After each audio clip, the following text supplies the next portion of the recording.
La Bible en un an. Lecture du 20 décembre. Apocalypse, chapitre 11. On me donna un roseau semblable à une verge en disant « Lève-toi et mesure le temple de Dieu, l'autel et ceux qui y adorent. Mais le parvis extérieur du temple, laisse-le en dehors et ne le mesure pas, car il a été donné aux nations, et elles fouleront aux pieds la ville sainte pendant 42 mois. Je donnerai à mes 2 témoins le pouvoir de prophétiser revêtus de sacs pendant 1260 jours. Ce sont les 2 oliviers et les 2 chandeliers qui se tiennent devant le Seigneur de la terre. Si quelqu'un veut leur faire du mal, du feu sort de leur bouche et dévore leurs ennemis. Et si quelqu'un veut leur faire du mal, il faut qu'ils soient tués de cette manière. Ils ont le pouvoir de fermer le ciel afin qu'il ne tombe point de pluie pendant les jours de leur prophétie. Et ils ont le pouvoir de changer les eaux en sang et de frapper la terre de toute espèce de plaie chaque fois qu'ils le voudront. Quand ils auront achevé leur témoignage, la bête qui monte de l'abîme leur fera la guerre, les vaincra et les tuera. Et leurs cadavres seront sur la place de la grande ville, qui est appelée, dans un sens spirituel, Sodome et Égypte, la même où leur Seigneur a été crucifié.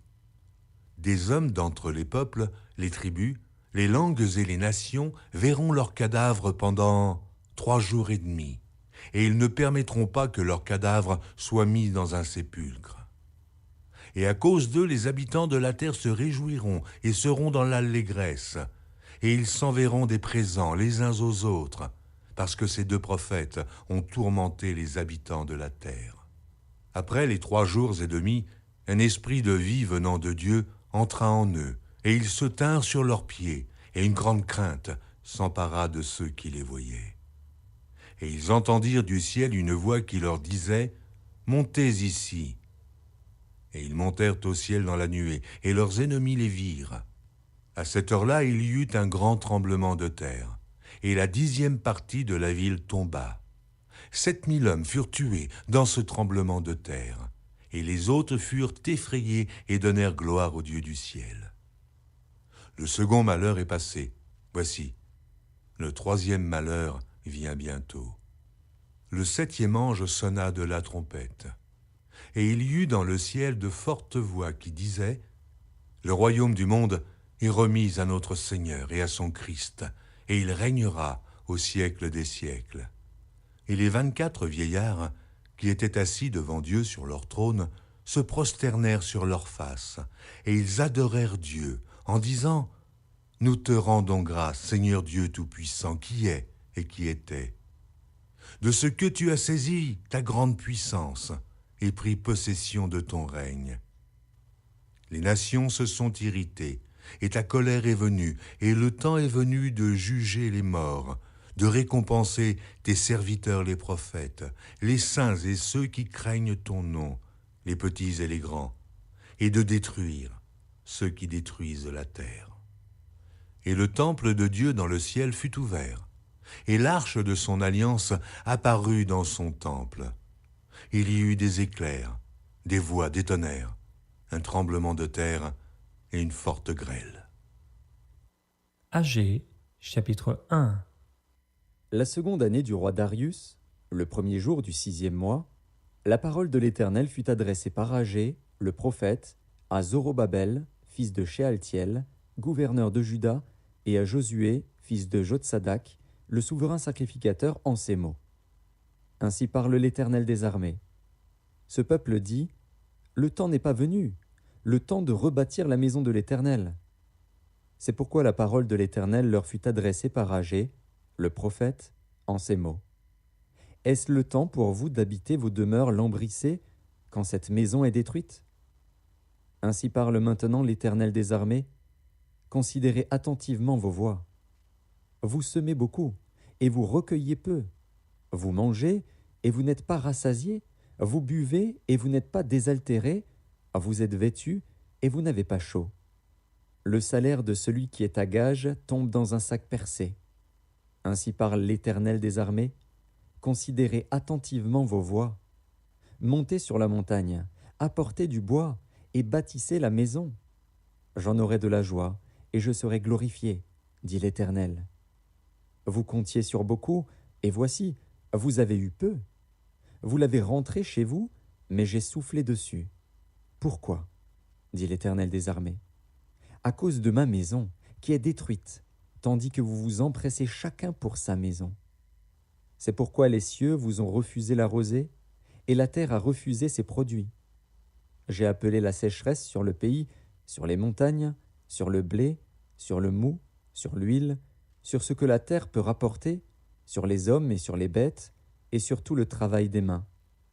Zorobabel, fils de Shealtiel, Josué, fils de Jotsadak, le souverain sacrificateur, et tout le reste du peuple entendirent la voix de l'Éternel, leur Dieu, et les paroles d'Agé, le prophète, selon la mission que lui avait donnée l'Éternel, leur Dieu.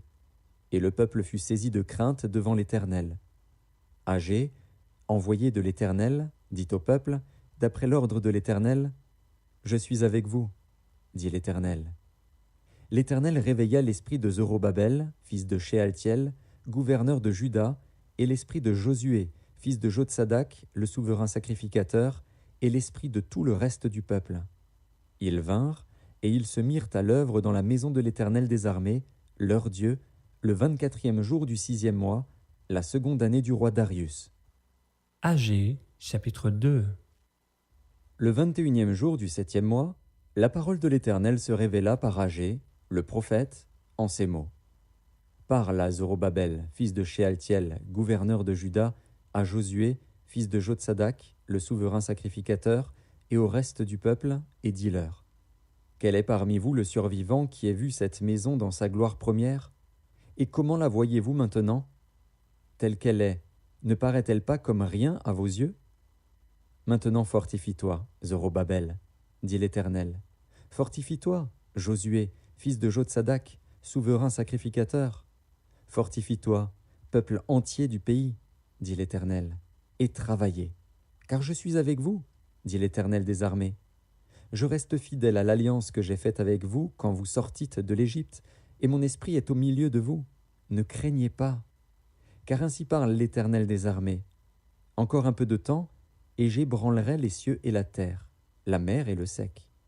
J'ébranlerai toutes les nations. Les trésors de toutes les nations viendront, et je remplirai de gloire cette maison, dit l'Éternel des armées. L'argent est à moi, et l'or est à moi, dit l'Éternel des armées.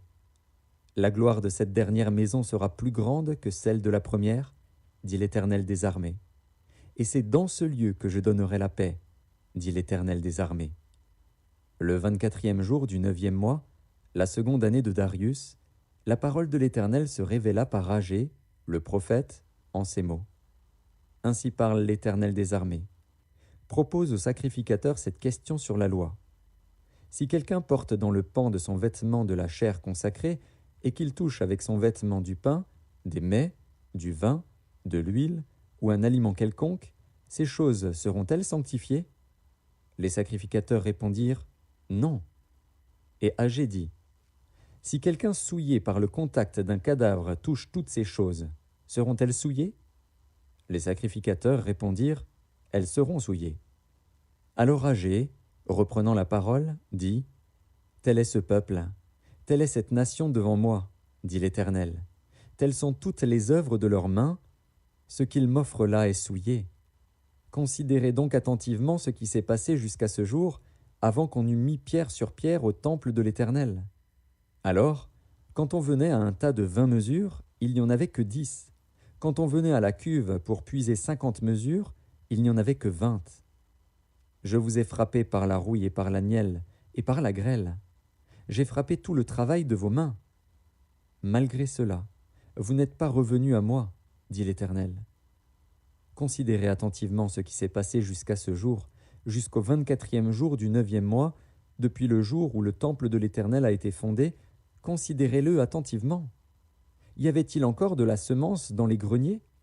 Même la vigne, le figuier, le grenadier et l'olivier n'ont rien rapporté. Mais dès ce jour, je répandrai ma bénédiction.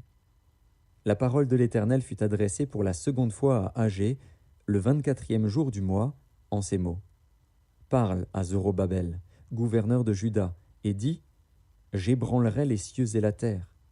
Je renverserai le trône des royaumes, je détruirai la force des royaumes des nations, je renverserai les chars et ceux qui les montent.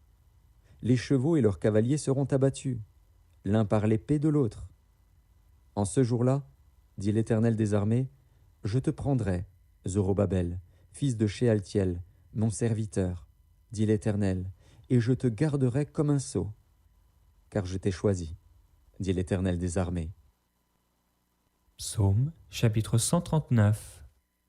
Au chef des chantres de David, psaume. Éternel, tu me sondes et tu me connais. Tu sais quand je m'assieds, quand je me lève, tu pénètres de loin ma pensée. Tu sais quand je marche et quand je me couche, et tu pénètres toutes mes voies. Car la parole n'est pas sur ma langue, que déjà, ô Éternel, tu la connais entièrement. Tu m'entoures par derrière et par devant, et tu mets ta main sur moi.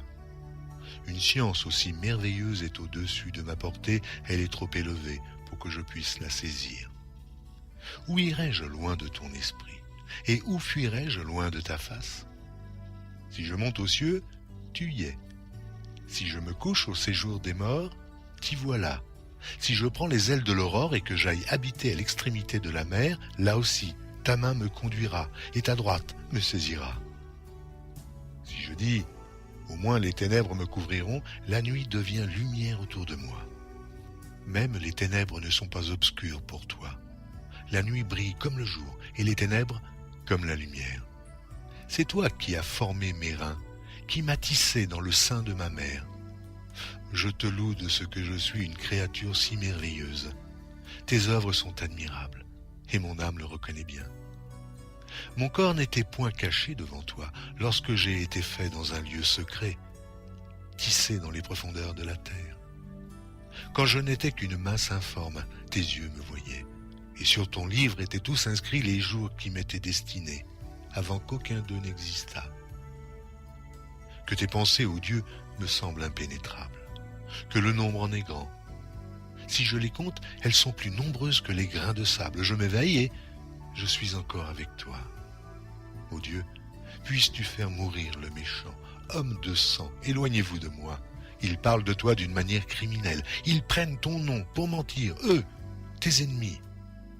Éternel, n'aurais-je pas de la haine pour ceux qui te haïssent, du dégoût pour ceux qui s'élèvent contre toi? Je les hais d'une parfaite haine. Ils sont pour moi des ennemis. Sonde-moi, ô Dieu, et connais mon cœur. Éprouve-moi et connais mes pensées. Regarde si je suis sur une mauvaise voie et conduis-moi sur la voie de l'éternité.